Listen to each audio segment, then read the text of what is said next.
En effet, il se passe beaucoup de trucs dans ce final, et ça va vite, ça va vite. Je suis désolé, hein, je l'ai vu venir, c'est exactement comme j'avais envisagé, c'est le plus dommage parce qu'il y a beaucoup d'idées intéressantes, beaucoup de développements qui sont assez forts, certains que je trouve un petit peu plus faibles que d'autres, mais on va en parler un petit peu.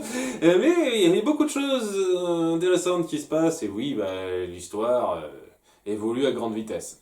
Et je trouve ça vraiment dommage dans une série qui passe le plus clair de son temps à perdre du temps pour des conneries, de passer si peu de temps sur un développement d'intrigue aussi important que ça. C'est vraiment, hein, je trouve sincèrement que c'est le cas. Et puis évidemment, il y a le problème que j'ai repéré à l'épisode 17.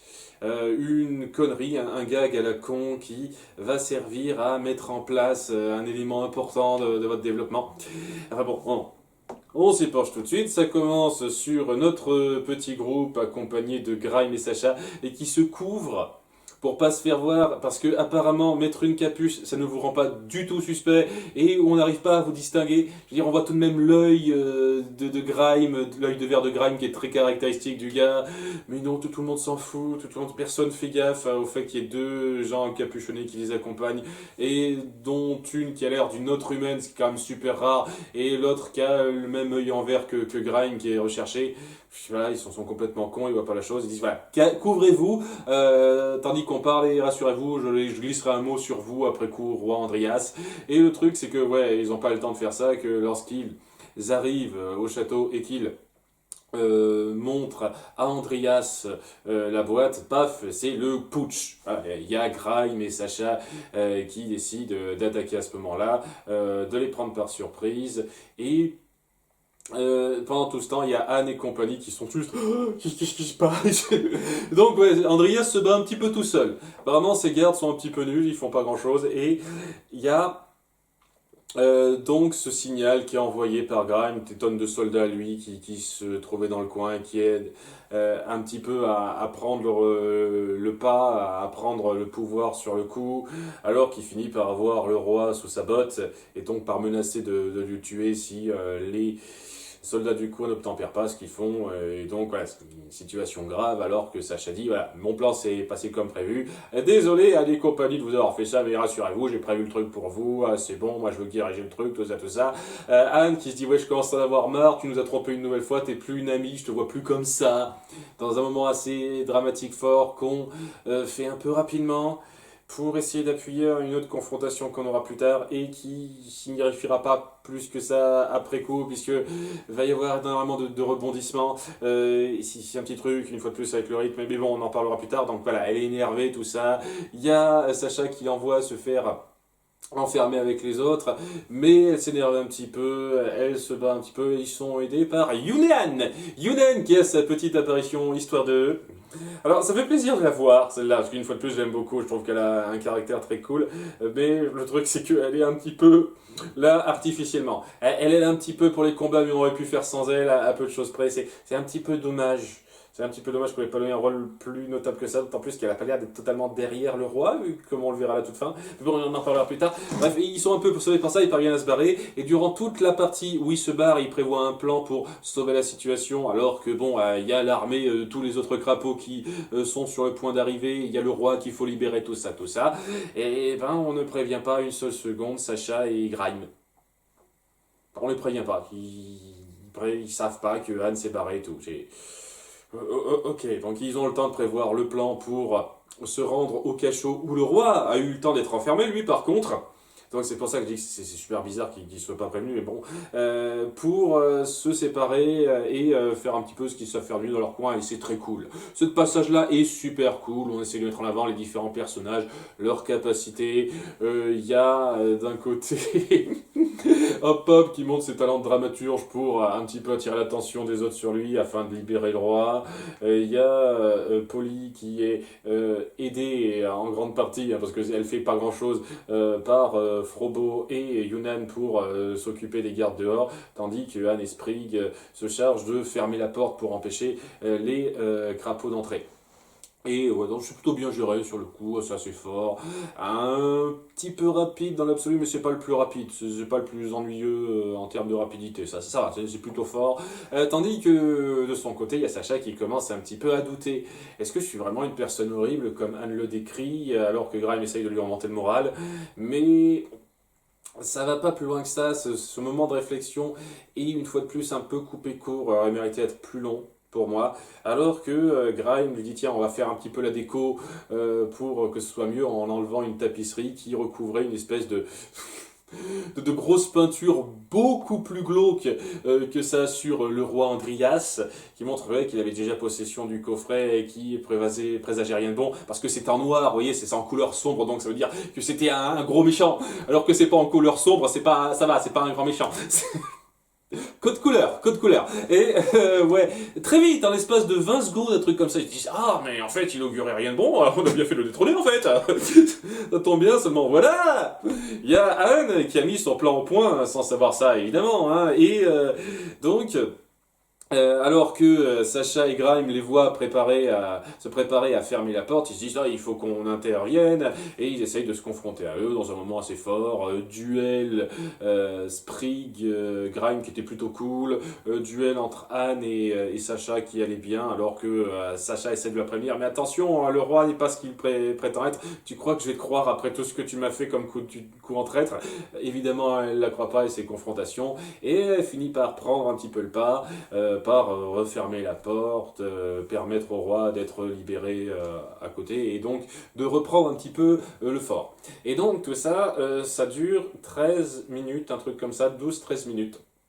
Ça aurait mérité durer un peu plus longtemps que ça, surtout que je pense très sincèrement que cet épisode aurait dû s'arrêter genre 1 minute après, au moment quoi où Sacha et Grime sont menottés, hein, enfin plutôt liés par des cordes, ce qui est un petit peu léger mais c'est pas grave, et où Sacha essaye de prévenir une dernière fois de ne pas donner le coffret au roi, mais elle lui donne évidemment, et qui dévoile ses plans comme quoi c'était un grand conquérant avant notre grande cité, notre pays prospérait parce que j'avais accès à toute cette technologie, seulement j'ai mal géré le coup, on m'a volé la boîte. Pas qui exactement, mais j'imagine qu'on expliquera ça plus tard. Et donc ça a été une période d'âge sombre, et j'ai attendu tout ce temps pour pouvoir enfin la récupérer. Je suis content, je l'ai enfin. Grâce à toi, je vais pouvoir faire revivre ma super technologie et être un grand conquérant. Et c'est là que ça aurait dû s'arrêter. C'est là que l'épisode aurait dû s'arrêter, au moment où il met la boîte sur un espèce de socle, où il remet en marche ces usines à robots crapauds qu'on avait vu au début de cette saison, et où ouais, on voit cette espèce d'ascension du grand méchant, et nos héroïnes qui sont un petit peu quoi de voir jusqu'où ça va. Ça aurait dû être un super cliffhanger de fin d'épisode, et on serait passé à l'épisode suivant qui aurait mérité d'avoir tout autant de temps que ça. Au minimum une bonne demi-douzaine de minutes de plus pour tout ce qu'il y a à mettre en place. Et je trouve ça un peu dommage. Parce que oui, la suite, elle est très bonne dans l'idée, mais il y a beaucoup de trop peu de temps qui est alloué à ça. Sachant que ouais, on va se centrer un petit peu plus sur Marcy et un petit peu ses intentions, parce que on a enfin un flashback sur Marcy au jour de l'anniversaire d'Anne, où donc elles ont été transportées dans ce monde-là, et donc elle a reçu un appel de son père qui lui a demandé de venir. On n'a pas vu exactement la conversation, mais on découvrira ce que c'est plus tard, et voilà, elle était un petit peu choquée, alors que en même temps, alors là, gros coup de chatte, ou pas, allez savoir, peut-être qu'on a mis ça sur son chemin pour une raison précise, parce que voilà, elle tombe sur quelqu'un à la bibliothèque qui fait tomber un livre magique qui décrit certains trucs, dont au passage un petit portrait rapide de Bill Cipher, histoire d'appuyer que ouais, ça se passe très certainement dans le même univers que Gravity Falls. Et dit ouais, je suis pas contre le principe du tout, hein. Je vois pas ce que ça apporte en profondeur à l'univers. En toute sincérité, je vois pas ce que ça apporte particulièrement à la série d'avoir ce trait en plus. En toute sincérité, je tiens à appuyer ça, mais ouais, ce genre de petites références, de petits indices comme ça, je me dis pourquoi pas, pourquoi pas. C'est juste histoire de dire, quoi, à chaque fois, je gueule là-dessus. Je dis juste que les gens qui partent sur ça ont l'impression d'avoir trouvé le Graal, d'avoir trouvé, genre, l'argument pour dire, mais cette série est tellement géniale. Je veux dire, ça change en quoi la qualité de la série? C'est ça le truc. Je dis pas que la théorie est mauvaise, je trouve tout sincèrement que ça se tient en soi. Même sans les références, même sans les indices, tu te dis, ouais, ok, il y a des objets magiques, il y a un lien connecté avec différents mondes, c'est très similaire à l'univers qu'on dépeint dans Gravity Falls, donc évidemment que ça peut se connecter, c'est sûr, c'est sûr. Donc je n'ai pas de problème avec ça dans l'absolu, c'est juste pour dire. Mais bon, ça ne change rien à la qualité intrinsèque de l'œuvre. C'est ça le truc en fait, et c'est ça le problème que j'ai, je pense, avec pas mal de gens qui font des théories comme ça. Ils pensent sincèrement avoir trouvé l'argument massu pour dire que c'est encore plus génial que ça ne l'est leur œuvre, alors que non, ça dit juste, ah, peut-être qu'il y a ce petit truc en plus à voir. Et, et j'ai dit le truc, et oui, ça se passe dans le même univers que Gravity Falls, et je suis censé voir quelque chose de plus profond à cet univers après ça. Tout ce que je sais, c'est que oui, donc parallèlement, avant ou après, il y a eu les événements à Gravity Falls qu'on connaît avec les Pines. Et c'est bien, c'est bien. Et la parenthèse terminée. Bref, elle a eu vent de certaines informations dans ce bouquin, notamment le fait que le coffret en question est magique et pourrait amener dans un autre monde. C'était indiqué là-dessus. Et donc, t'as ce flashback au début d'épisode et t'as enfin la révélation de Grime, alors que tout le monde s'insurge un peu contre lui, qui dit qu'au bout du compte, Percy était un petit peu avec lui. Mais pas pour ça en fait. Il lui avait promis des choses un petit peu différentes. C'est-à-dire le fait que grâce à cette boîte, il pourrait voyager vers différents endroits. Vers différents endroits et vivre différentes aventures pour pouvoir rester avec ses potes, etc. etc. Ce qui appuie une fois de plus le côté un peu grossier pour moi du moment où il y a Anne qui dit oh je m'en fous de passer du temps avec Marcy, ça me fait rien, pour forcer le drame autour de ça, parce que ça aurait mérité d'être beaucoup plus appuyé et on aurait dû appuyer davantage le fait que la relation entre Anne et Marcy signifie quelque chose de plus fort que ça, plutôt que rapidement dans une réplique de fin. Je trouve ça un peu gros, malheureusement. Mais bon, bref. Elle était au courant que cette boîte marchait comme ça et qu'elle avait fait... Enfin, elle pensait que peut-être ça pourrait marcher, les amener ailleurs. Ça pourrait la sortir un petit peu de ce qui s'est passé avec ses parents, parce que ses parents allaient déménager, son père allait déménager parce qu'il était ailleurs, donc elle ne pourrait plus voir ses amis. Elle voulait plus quitter ça, en fait. Et donc, ouais, Anne le vit assez mal, même si ce qui lui est arrivé, c'est plutôt positif dans un sens pour elle, parce que, voilà, elle a trahi leur confiance, et elle a risqué leur vie pour ça. Et malgré tout, et c'est ça le truc, ça va un petit peu vite, trop vite, elle se dit, bon, le plus important, ça reste quand même Andreas, le connard qui veut dominer le monde, qui a son putain de rayon de la mort, qui, grâce à cette boîte magique, qui peut détruire des tours comme il veut, donc il s'en fout apparemment. Il a détruit une tour crapaud, je sais pas laquelle. Tuer des tonnes de gens, on traite ça rapidement aussi. Et ouais, c'est ça le truc. Beaucoup de choses sont traitées rapidement, et puis voilà, t'as le grand combat avec tout le monde qui essaye de se défendre contre ce gars-là pour ce qu'il représente en essayant de reprendre la boîte. Ça aurait mérité d'être plus développé. On aurait pu mettre en place aussi ça en plusieurs phases, dire qu'on doit se cacher au début et prévoir un plan, mais non, direct là-dessus. Et ouais, le fait qu'il y ait cette espèce de froid entre ces différentes amies et donc ce qu'elles ont fait l'une contre l'autre avec tout ce qui s'est passé, Marcy et Sacha, ça c'est mis de côté pour l'instant.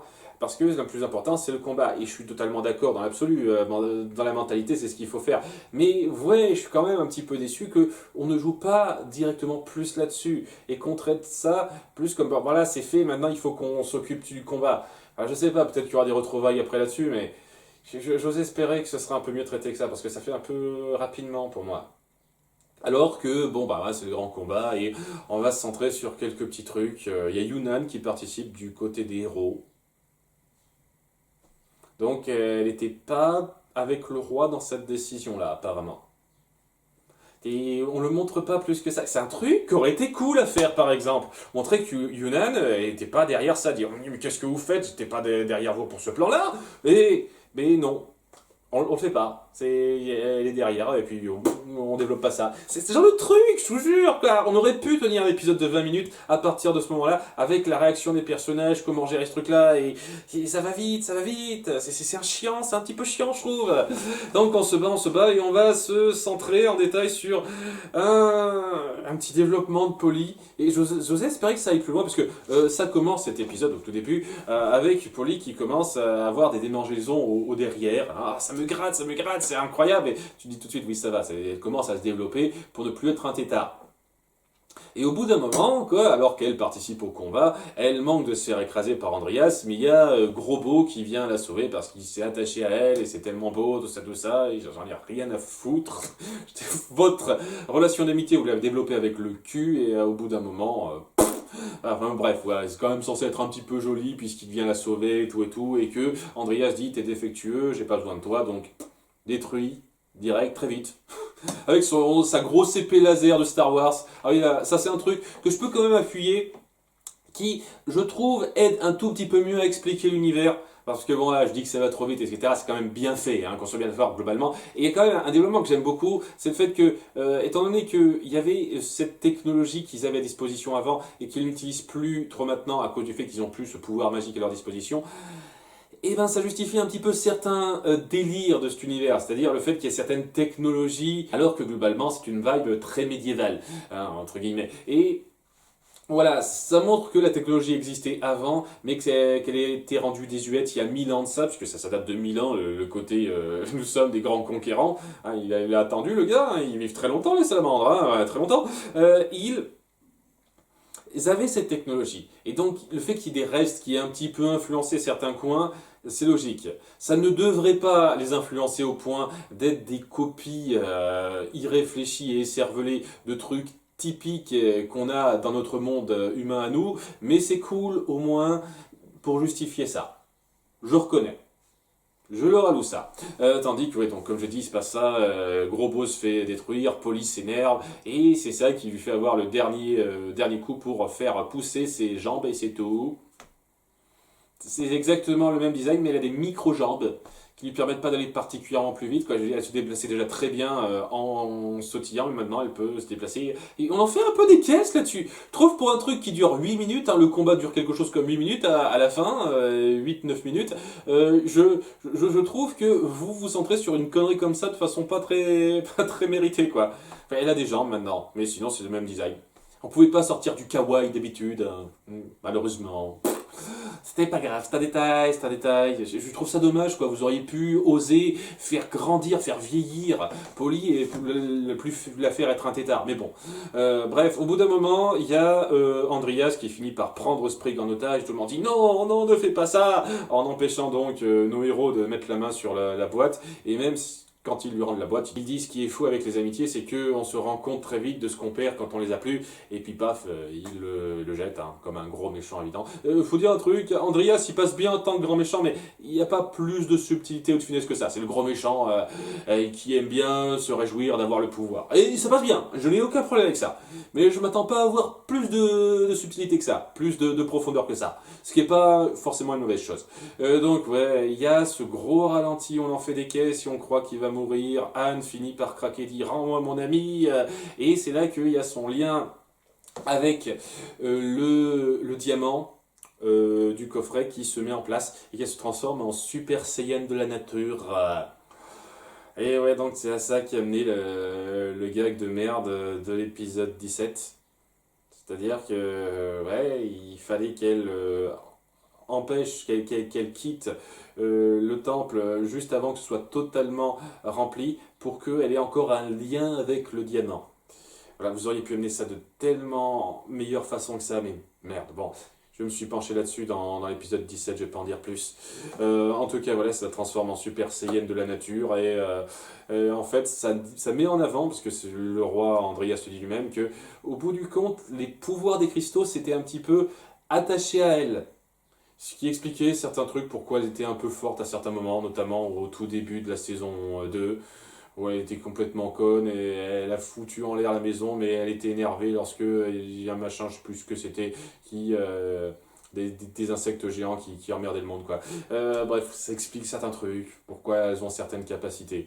elles étaient liées magiquement avec ça, et remettre les pouvoirs aux cristaux, c'était enlever la magie s'était imprégnée en elles pour les réalimenter, en gros. Étant donné que c'était pas complètement réalimenté, elle était toujours liée à ça, et c'est pour ça que ça lui donnait ses pouvoirs. Un petit moment pour qu'elle défonce tout rapidement, mais de toute façon, en même temps, il y a Sprig qui est sauvé par Marcy, et c'est ça le truc, vous en faites des caisses, vous rendez ça ultra émotionnel, avec des ralentis, la musique douce, oh mon dieu, c'est incroyable, et ouais, alors d'une part, la relation d'amitié entre Sprig et Anne, ouais, hein, vous l'avez très mal illustré, la grande majorité de cette série, donc j'ai pas autant d'attaches que ça. Je suis désolé, hein.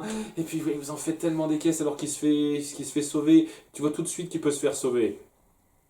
Tu vois tout de suite qu'il va se faire sauver. Ils oseraient pas aller jusque là. Enfin, ils vont jusque là pour un certain truc, même si je sens que ça va pas aller à ce point jusque-là, mais on en parlera de ça. Mais voilà quoi, tu t'en fais des caisses dans l'émotion pour justifier ça, alors que tu sais clairement que Sprig va s'en sortir.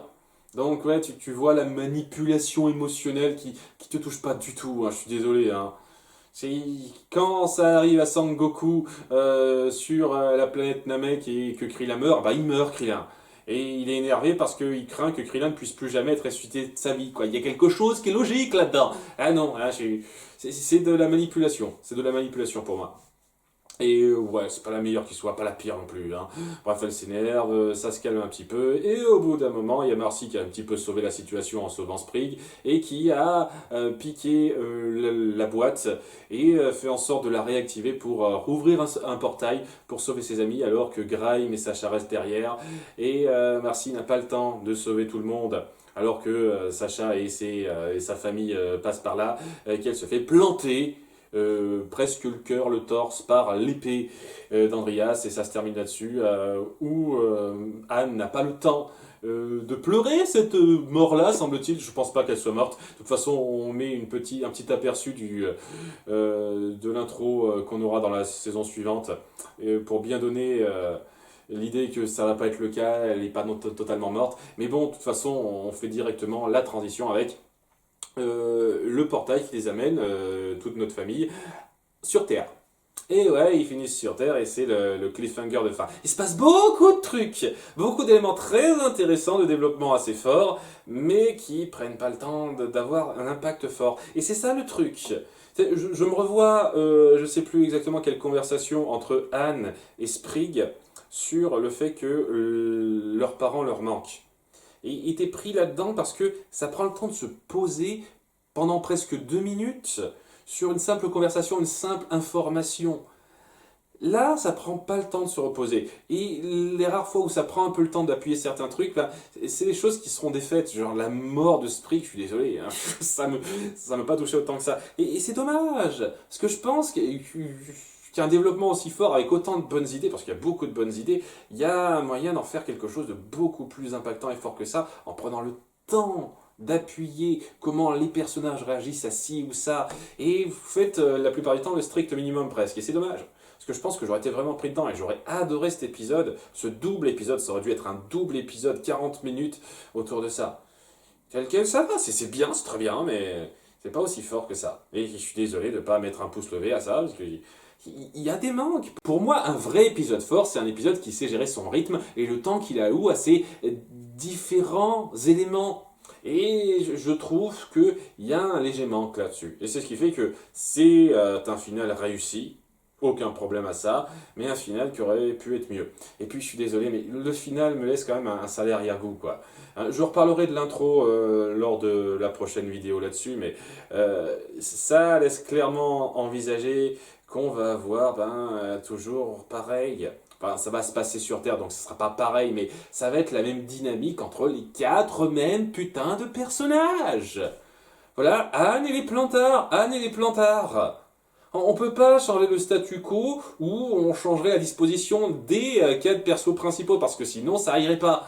Il faut qu'on garde toujours ces 4 mêmes personnages.